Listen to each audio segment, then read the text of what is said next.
ইয়াউমে আখির বা আখিরাত, এটি হলো সেই দিন যার পরে আর কোনো দিন নেই, শেষ দিন।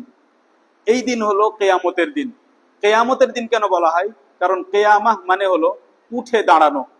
কারণ সেদিন যখন শুরু হবে তখন সবাইকে কবর থেকে উঠতে হবে। ফাইদা হুম কিয়ামুন ইয়ানজুরুন, দ্বিতীয়বার যখন ফু দেওয়া হবে তখন সবাই কবর থেকে উঠে দাঁড়াবে, আবার এদিক ওদিক তাকাবে। তাহলে এই উঠে দাঁড়ানোর কারণে তার নাম ইয়াউমুল কিয়ামা। সেদিন সমস্ত মানুষকে হিসাবের জন্য, বিনিময় বদলার জন্য আল্লাহ রাব্বুল আলামিন আবার নতুন জীবন দান করবেন। এই কথা আমাদের ব্রেনে সব সময় থাকতে হবে। সব সময় আপনি যে কোনো কাজ করেন না কেন, এই কথা থেকে যদি গাফিল হই যে আমাকে আবার নতুন জীবন নিয়ে আল্লাহ তাআলার সামনে দাঁড়াতে হবে, তাহলেই ভুল হবে, তাহলে গোনাহ হবে। তাহলে এই বিশ্বাস সব সময় রাখতে হবে। আমরা যখন বললাম যে আখিরাতের প্রতি ঈমান আনতে হবে, বিশ্বাস করতে হবে, তখন আমাদেরকে তিনটি কথা বিশ্বাস করতে হবে। যখনই বললাম যে আখিরাতের উপর বিশ্বাস রাখতে হবে, তখন আমাদেরকে কয়টি বিষয় বিশ্বাস করতে হবে? তিনটি। প্রথম হলো আল ঈমানু বিল বা'স। প্রথম বিষয় হলো যে সমস্ত মানুষকে, জিনকে, এমনকি পশু প্রাণীকেও আল্লাহ তাআলা নতুন ভাবে জীবন দান করবেন। হাড় মাংস, নাক, চোখ, চুল কোথায় কোনটা কোথায় চলে গেছে, যেখানে যাক না কেন, আল্লাহ তাআলার পক্ষ থেকে আদেশ হবে, সিংগায় ফু দেওয়া হবে, আবার সবাই টাটকা মানুষের মতো দাঁড়িয়ে এদিক ওদিক তাকাবে। ফাইদা হুম কিয়ামুন ইয়ানজুরুন। এ হলো আল্লাহ তাআলার ক্ষমতা। এবং বিভিন্ন জায়গাতে আল্লাহ রাব্বুল আলামিন এ কথা প্রমাণ করেছেন যে মাটিকে দেখো শুকিয়ে থাকে, আমি বৃষ্টির পানি সেখানে নাজিল করি, আবার ওইখান থেকে গাছ উৎপন্ন হয়। তেমনি তোমরা শেষ হয়ে যাবে, মিশে যাবে মাটিতে, বৃষ্টির পানি আসবে, সিংগায় ফু দেওয়া হবে, আল্লাহ তাআলার আদেশ হবে, তোমরা সবাই কবর থেকে আবার নতুন করে উৎপন্ন হবে। আমাদের শরীরের পিছন দিকে শেষের দিকে একটি হাড় আছে, যাকে আরবিতে আজবুদ জানাব বলা হয়। পুরো শরীরের সমস্ত অংশ মাটিতে মিশে যাবে, কিন্তু হাড়ের ওই অংশ মাটিতে মিশবে না।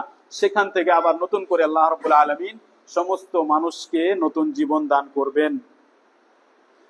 মানুষ যখন নতুন ভাবে নতুন জীবন পাবে, তখন পায়ে স্যান্ডেল চপ্পল থাকবে না। মানুষ যখন নতুন জীবন পাবে তখন গায়ে কোনো পোশাক থাকবে না, কোনো জামা, কোনো পোশাক থাকবে না, এবং খাতনা করা অবস্থায় থাকবে না। তাহলে কেমন অবস্থায় থাকবে? যেমন অবস্থায় একজন বাচ্চা, শিশু বাচ্চা জন্ম নেয়। আল্লাহ তাআলা বলেন, কামা বাদানা আউওয়ালা খালকিন নুঈদু, যেভাবে আমি সৃষ্টি শুরু করেছিলাম সেইভাবে তাদেরকে পুনরায় আমি আবার ফিরিয়ে আনবো। মায়ের গর্ভ থেকে যখন জন্ম নিয়েছে তখন যে অবস্থায় ছিল, আবার যখন নতুন জীবন আমি দান করব কিয়ামতের দিন, সেদিন আবার তাদের অবস্থা ওই শিশু বাচ্চার মতো হয়ে যাবে। এমনকি খাতনা পর্যন্ত আবার আগের মতো হয়ে যাবে। খাতনা করে দেওয়া হয়েছে, সেই চামড়া কেটে কোথায় ফেলে দেওয়া হয়েছে কোনো খবর নেই, কিন্তু আবার সব স্বাভাবিক হয়ে যাবে, যেমন শিশু বাচ্চা জন্ম নেয়। এবং এই বিষয়ে বহু প্রমাণ রয়েছে যে নতুন করে মানুষকে জীবন দেওয়া হবে, কোরআনের প্রমাণ, হাদিসের প্রমাণ, এবং এই বিষয়ে সমস্ত মুসলিম একমত, কারো মধ্যে কোনো মতভেদ নেই। আল্লাহ রাব্বুল আলামিন বলেন, সুম্মা ইন্নাকুম বা'দা যালিকা লামাইয়িতুন, তোমাদেরকে এরপরে, অর্থাৎ জন্ম দেওয়া হয়েছে তোমাদের, তারপরে তোমরা দুনিয়ায় জীবন কাটাবে, এরপরে তোমাদেরকে মৃত্যুবরণ করতেই হবে। সুম্মা ইন্নাকুম ইয়াউমাল কিয়ামাতি তুবআসুন, তারপরে কিয়ামতের দিন তোমাদের আবার পুনরায় জীবিত করা হবে। দ্বিতীয় বিষয়, যে আমাদেরকে হিসাবের উপর ঈমান আনতে হবে। আখিরাতের প্রতি বিশ্বাসের দ্বিতীয় বিষয় হলো যে আখিরাতে হিসাব হবে। প্রত্যেকটি কথার, প্রত্যেকটি কাজের হিসাব হবে।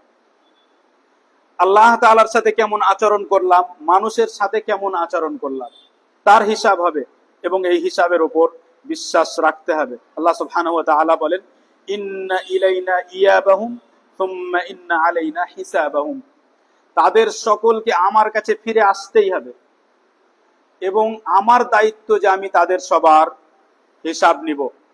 আরো বলেন, মান জাআ বিল হাসানাতি ফালাহু আশরু আমসালিহা, যে নেকির কাজ করবে তাকে 10 গুণ নেকি দেওয়া হবে, বিনিময় দেওয়া হবে যখন, তখন সেই নেকিকে 10 গুণ করে দেওয়া হবে।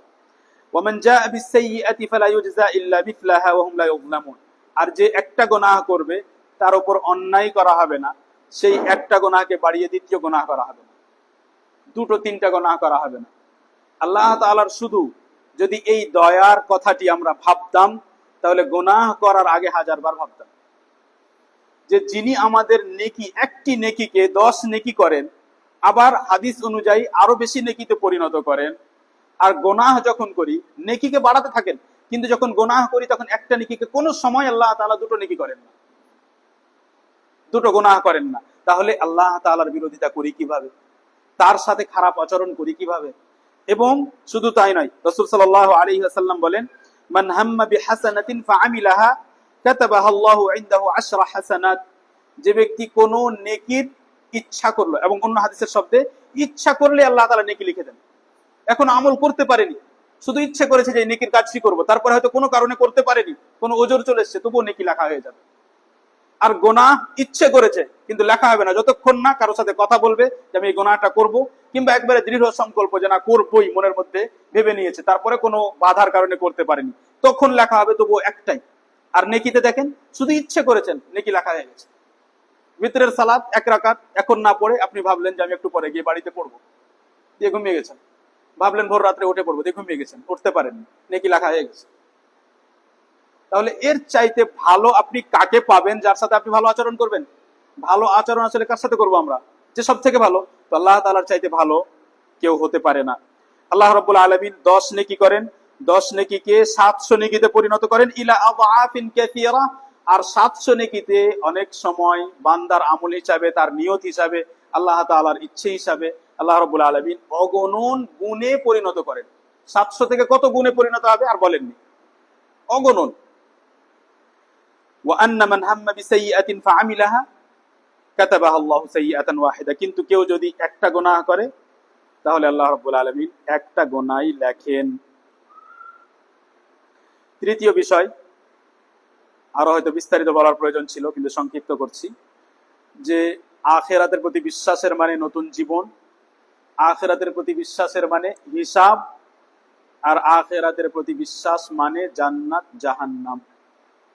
আপনি যদি সব কথা ভুলে যান, কিছুই মনে না থাকে, শুধু এই দুটা শব্দ মনে রাখেন, জান্নাত জাহান্নাম। জান্নাত মানে এখানে কষ্ট দুঃখ এর কোনো কল্পনা নেই, আর জাহান্নাম মানে এখানে সুখ আর শান্তির কোনো কল্পনা নেই। জান্নাত মানে আপনি সারা জীবন আনন্দ করেছেন, সারা জীবন আপনি বিপদে জীবন কাটিয়েছেন, জান্নাতে ঢুকতে মাত্রই ভুলে যাবেন। বিষয়টি বুঝেন, ভুলে যাবেন আপনি।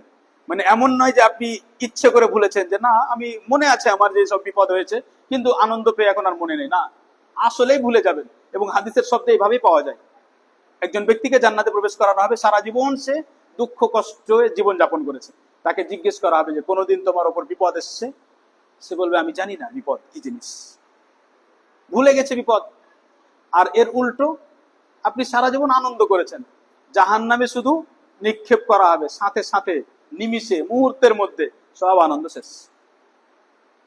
এবার বলুন যে যদি আমার ব্রেনে জান্নাত আর জাহান্নাম এটা সব সময় থাকে, তাহলে কি আমি গুনাহের দিকে যাওয়ার চেষ্টা করব নাকি নেকির দিয়ে যাওয়ার চেষ্টা করব? সব সময় আমার চেষ্টা হবে নেকির দিকে যাওয়ার। এবং এটি হলো আমাদের চিরস্থায়ী ঠিকানা, এটা আর চেঞ্জ হবে না। যারা কবিরা গুনাহের কারণে জাহান্নামে যাবে, শেষে জান্নাতে যাবে, তাদের বিষয়টি আলাদা।